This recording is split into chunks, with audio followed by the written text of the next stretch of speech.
besoin d'identifier nos immobilisations. C'est un langage commun entre les utilisateurs et les gestionnaires. Donc on a mis des codes barres à toutes les immobilisations qui nous paraissaient importantes, qui nous permettent de les scanner et de les repérer rapidement. Et nous avions donc besoin d'un lecteur code barre et d'une tablette pour consigner en fait toutes les lectures que nous faisions sur un site. On avait une ancienne version qui était Apple Guillemot, qui avait quand même quelques années derrière elle.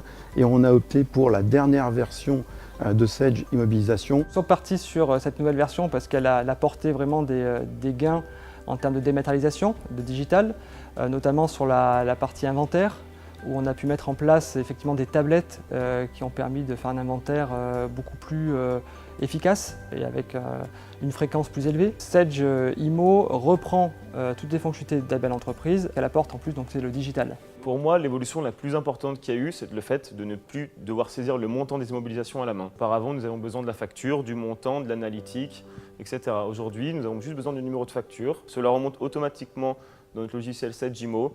Et avec ça, c'est magique, on crée une IMO en 2 secondes. Même maintenant, par rapport à des nouvelles lois comme la loi Macron, où on a un suramortissement, c'est-à-dire une déduction fiscale des amortissements, dorénavant, ça se fait automatiquement dans le logiciel. On a juste à cliquer sur une requête, ça nous sort les montants. Dans le partenariat des VO, ce qui a été effectivement les points positifs, c'est le respect des délais, et qui était très important pour nous. Le projet s'est plutôt très bien passé.